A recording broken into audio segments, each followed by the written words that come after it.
Oh, yeah. Hey, welcome to the Spitter Swallow Beer Review. Shagdog's drinking and thinking Labor Day Especial. That's for all my Mexican friends. Drinking some Keystone Light. Jammer forced me to buy this last week. He's like, hey, Keystone Light, I bought a case. We could do a review. Well, I couldn't find a single of this anywhere because I would have only bought a single. So I had to buy the case. They did have the, I don't know if it was an 8-pack or 16 ounces 8-packs, but per ounce it was cheaper to buy it by the case. So I bought it like with a case. And I really don't mind the taste too much, but man, it's hangover galore, just like regular Coors, so for me, it must be something with that Rocky Mountain water. Anyhow, drinking and thinking Labor Day, talking about labor laws and how the man rips you off and how corporations rip you off and the government rips you off and your neighbor and your boss and everybody else, how they fuck you and screw you. I'll just give my own background on labor laws and stuff like that of different jobs. I know every state is different. The federal minimum wage is still $7.25. Let's just go through the real little notes here. Here's some benefits to the workers. Gives to the workers. Some states raise minimum wages, etc. California, New York, Florida. Paid sick and family leave spreading at state level. I don't know if they mean state level working for the state or depending on what state you're in. Non-compete bans limits in some states more job mobility. Non-compete, I just read that. Target sector laws, California fast food, $20 an hour, stuff like that. Here's the take on that. You raise minimum wage and you don't raise other people's wages. Say your minimum wage was just give an example. Florida was $8.25 an hour or something like that. They had a vote on it. Hey, you want to raise minimum wage to $15? It's going to go up starting this year, $1 every year. And people voted on it. And I saw one poor lady, the news station interview. Why do you want to vote for this? Well, if I get $15 an hour, I'll be able to pay my bills. Okay. Most people that are smart knows once they raise minimum wages, prices are going to go up. And the other kicker is people are already making $15, $16, $17 an hour aren't going to get much of a wage. Yeah, some of those jobs have over the past 5 years due to inflation, but some people really haven't. Like my brother, I don't think has gone up that much over the past 5 or 6 years. Maybe $1 an hour. So my brother's gonna be almost back down to minimum wages. This year it goes up to 14 in Florida. Next year, 15. It's horrible. And here's an example. I used to work for the state. I started there in 2003 at 14. I think it was like 14 something. When I got certified, it was $14.60 an hour. Went up like 60 cents. And then over the next couple of years, I went up eventually to $16.11 an hour by 2007. Well, guess what? 2008 hit the market housing crisis or whatever. We didn't get a raise again until 2017. Let me take a sip of beer. Anyhow, 2017 got a raise, and then I quit in 2019. Supposedly they got a big raise in 2020. They're making $22 an hour starting off at that job. But just think from 2003 to 2017, pretty much, 2007 to 2017, 10 years, no raise. Now, minimum wage, $8.25. $8.25. Now it's up to $14 an hour. So I would have went from 16 to 22 if I still stayed there. Minimum wage went from 8 to it's 14 now, so $6 raise.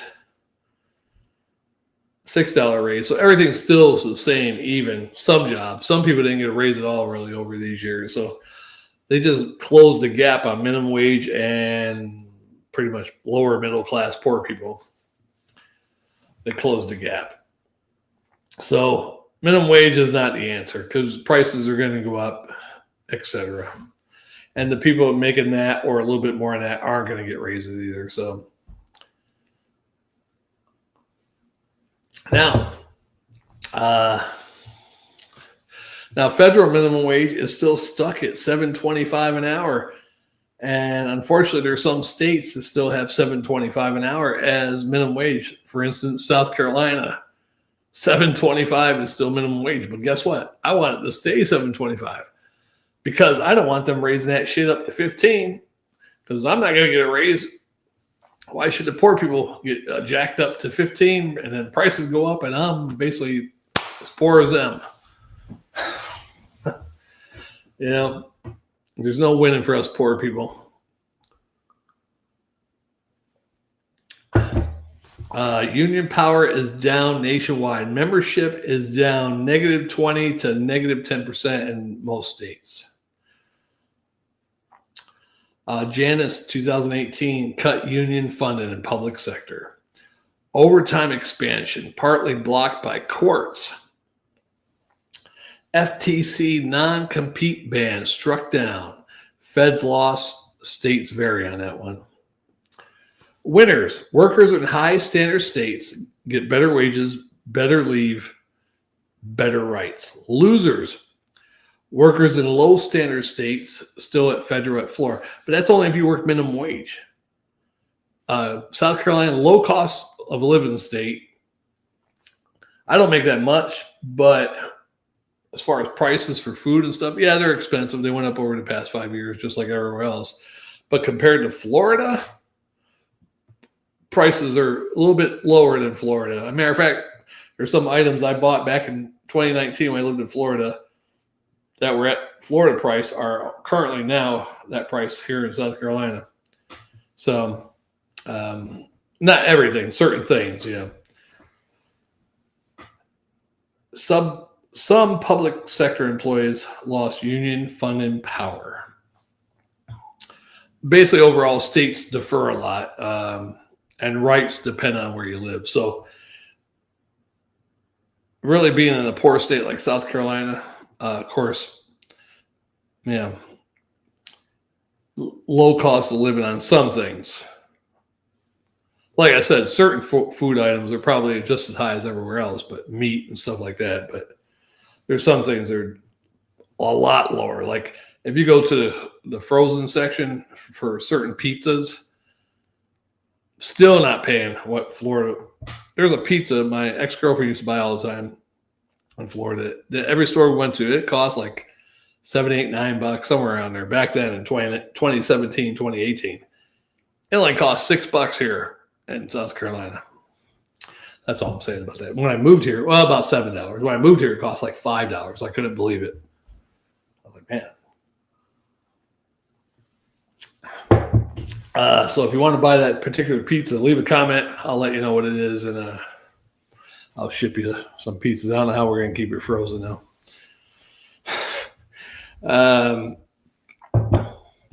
Anything else? I mean, I noticed when you work for certain companies or even the state, I work for the state, a certain governor came in, Rick Scott, and he took away a lot of our benefits when he came in. What year was that? 2012, 2011, whatever hell year he came in. He took away this. He tried to make us, instead of getting holiday pay, we got special comp. He tried to make it so we had the special comp. You could let that's basically holidays. You got hours for the holidays. They call it special comp. Or even people that were officers, if they worked, instead of working overtime, they got special comp. Well, this idiot tried to make it so you had to use it when you took vacation, not your vacation time, but use this. That particular special comp, you could save it up. You could use it to take days off if you wanted to, but you could save it up. It rolled over, and you could cash out because they didn't pay you holiday pay. That's what we got, special comp. And you could cash it out when you left. So if you saved it up for 20 years, cash it out. Well, guess what? This idiot started mandating that we use it for leave or vacation. So guess what happened? about 1 million state employees decide they're going to resign or retire early or whatever, and they cashed all that out, and the state lost millions of dollars. Rick Scott is not a smart person. Yes, Rick Scott, I said it. What else? Yeah, there's a couple other benefits that took away, changed their hours. We didn't have no say in it. Just the state thought it would be better. All these different things, yeah. Same with big corporations. They change shit, take shit away. They'll take away holiday pay. Oh, you're getting holiday pay. Well, now instead of holiday pay, you earn time, protected PPTO. They got PTO, then PPTO, protected paid time off. Instead of holiday pay, we're going to give you time for this. And you can use that to either take sick time or you can use it for vacation, all that kind of garbage. I'd rather get paid holiday pay myself. You're working on a holiday and your benefit is nothing. Yeah. If you're getting paid time and a half or holiday pay plus your regular time, it'd almost be worth it working on a holiday, especially like, Thanksgiving, all the other holidays. My job gives us Christmas Eve off. Christmas Eve? Something like that. Well, Christmas Day, I think, for the daytime and early night workers, but the overnight shift, we get Christmas Eve off. We got to go back to work 10 p.m. Christmas Day. I'd like to be compensated for those 2 hours. Happy Labor Day. Oh, no comments. I saw like 2 viewers, but thanks for watching. I'm just babbling on. I don't know much about laws, labor laws. I know kids can't be forced to work, but they should. I'm just kidding. But we should have some sweatshops here, We give the kids some money and some show them how hard it is, like it is in other countries. Maybe to teach them a lesson how to work. We got lazy ass people where I work. They do as little as possible. They go slow. They're not going to do anything extra. Why should they? They get paid the same as everybody else. There's no incentive for a raise. You don't get an evaluation or anything. Everybody gets the same raise. Why should you work hard? Now, unfortunately, I work pretty hard. I don't know if my mother instilled it in me, the Army, maybe a combination of both. I feel like if I don't work hard or get the job done, I feel disappointed, actually. But I hate it because I don't want to work hard. It's just I naturally do, So that's a downfall of mine. But there's people I work with. They do as little as possible. They'll just do the minimum or barely the minimum. It's unfortunate. I wish they gave an incentive evaluation. And I'm not talking about one supervisor gives you the evaluation. We got 2 different supervisors on our shift. Get the 2 team leads or 3 team leads, 2 supervisors. They all give you evaluation individually. You take the average score. There's your raise. I don't see how hard it is. I know some of these corporations are like, well, some people will complain favoritism and they'd work just as hard as that person and blah, blah, blah. But if you got 5 people evaluating you and you take the average, I don't think that's not fair. That's about as fair as you can get instead of one person grading your buddy supervisor giving you a good score on the evaluation. And then somebody works harder and you gets a shitty score because the supervisor don't like you or whatever. If you got 5 people evaluating you, 2 supervisors, 3 team leads or whatever you may have, or even 2 or 3 people, or even your peers that you work with. Of course, you can't trust that because, some people, you might be a hard worker, but some person you work with don't like you, so they give you a bad evaluation, so you can't do that either. So you can't win either way. If you just joined, I don't know much about labor laws. All I know is I should get my fair pay. Yeah, I'm sure there's something I was about to remember there, but I couldn't.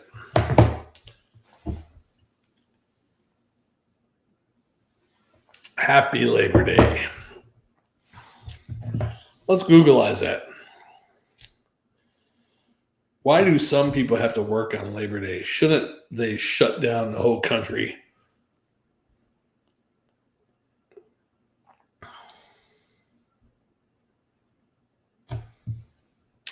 Well, of course, essential services you can't shut down. Police, emergency, hospitals, stuff like that, military. But I think we should go back to that. Where, man, I remember when I was young, Christmas Day. Matter of fact, even when I was in the Army in New Jersey, Fort Monmouth, New Jersey, winter of, was that 1991? I think it was 1991, Christmas. We had one chow hall in that little tiny base that was open.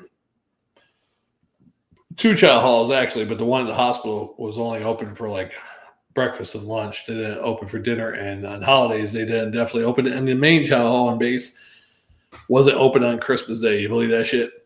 So we had to go off base, go looking for some place to eat. No restaurants were open or anything. We found a 7-Eleven or whatever, and we got hot dogs on like the little thing that spins or whatever. That's what we had to eat on freaking Christmas Day, 1991. It was horrible. Now, 1992, I don't know because I went home for Christmas that year. So I'm hoping my brother-in-arms were able to eat a good meal that year.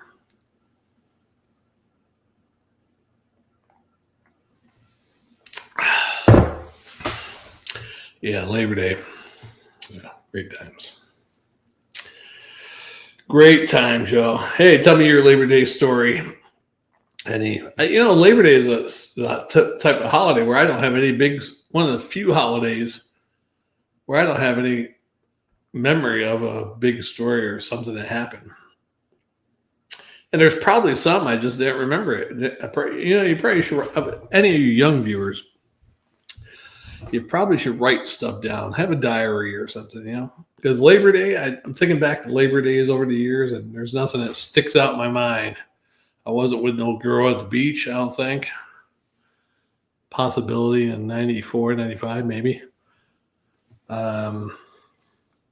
No, not 95, 93, 94. Possibly. I don't know. Any other Labor Day? No Labor Day memories for me. It was certain holidays, yeah, I got memories on those holidays, but Labor Day, nothing's ringing a bell. Man, did my family we had I think we just had a family get together, just our immediate family, my brothers, my parents. That's it. And then as we got older, my brothers, their wives, children, my girlfriend and their children, all my girlfriends and their children. It's not at the same time. Family get together on Labor Day. That was it. We didn't have no big family things, going to the beach or anything on final summer vacation or anything like that. Wow. There's no Labor Day memories in my memory bank that I could pull out. There's probably some there, but those long-term memories are stored away.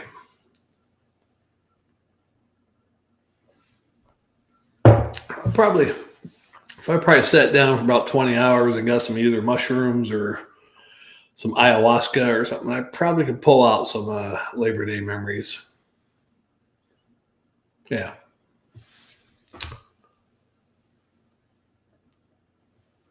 I'd like to do some shrooms or magical shrooms or ayahuasca, the near-death drug or whatever, in a controlled environment. I wouldn't want to do it by myself. In a doctor there or whatever, some type of controlled environment. They can leave me alone. I don't want them fucking with me But let me be in a room by myself, play my music, do the things I normally do during the daytime while I'm shrooming out or on some ayahuasca. The ayahuasca only lasts 15 minutes or whatever they say. So I think you'd be all right with that one. I don't think you'd move. I think you're sitting there and you're zoning out, you know. I think I scared like 3 viewers I had away. Now, shrooms, on the other hand, let's Googleize that because I don't know. I never did shrooms or anything like that. How long does a shroom trip last? 4 to 6 hours, and effects appearing within 20 to 60 minutes. However, the duration and intensity depends on the dose, method of consumption, and individual factors like metabolism and body consumption. Trip timeline, onset 20 to 60 minutes. Initial subtle effects begin, such as a change in perception, nausea, increased heart rate. You get nausea? Peak 1 to 2 hours, the most intense and immersive part of the trip with peak visuals and emotional effects, 1 to 2 hours after taking shrooms. Can I talk about this on YouTube? I don't know. I hope I don't get blocked. Come down is 2 to 3 hours. The effect begins to subside and the user may feel reflective or tired.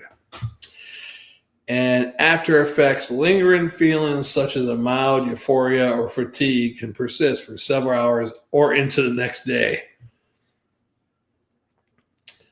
So factors are dosage, eating. The effects takes about 30 to 60 minutes to appear.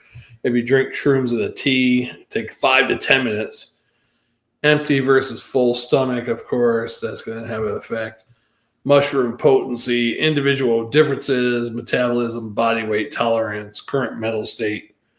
Yeah, I mean, you might freak out on something like that, you know?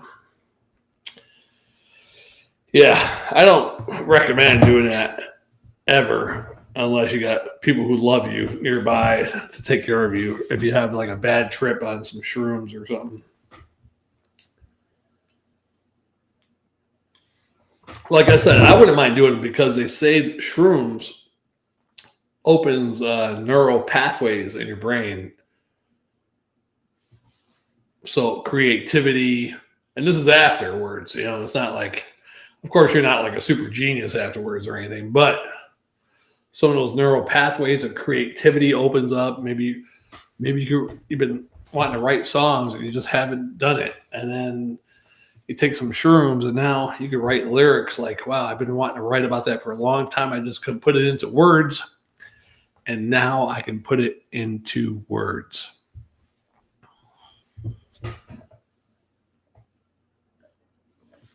We went from Labor Day to shrooms and ayahuasca. You know, that's a good way to spend Labor Day. Jammer's sending me stuff while I'm doing a review. So, yeah. Well, that'll probably do it for this one for me. Oh, I got a little beer left. Hold up. Yeah. Now, me and Jammer, we're going to go to a place, sanctioned, legal Indian reservation, some type of thing or it wasn't even an Indian reservation, but it's part of a spiritual religion for some type of Native Americans. It was a get together they got in Orlando. Back then, it was like $500. You pay for a 2-day thing. You get 2 ayahuasca trips and whatever else comes along with the package. But now I heard it's like outrageously priced. This is back in the early to mid 2000s, $500. Now it's like 5,000, 10,000, outrageous amounts. I'd rather go down to South America and find a tree bark and make my own ayahuasca tea.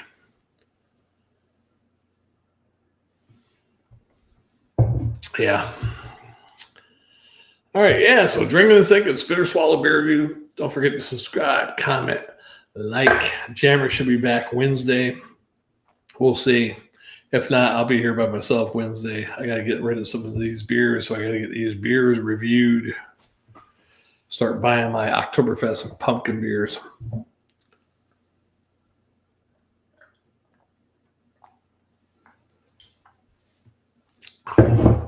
Yes, verily. Spitter Swallow Beer Review. We'll see you on the next one. Thanks for watching, joining, subscribing, commenting, liking, and sharing. Because I know one of you did it at least. And I'm tired and buzzed, so I'm starting to slur words. Not because I'm drunk, I'm just tired. We'll see you on the next one. Spit or Swallow Beer Review.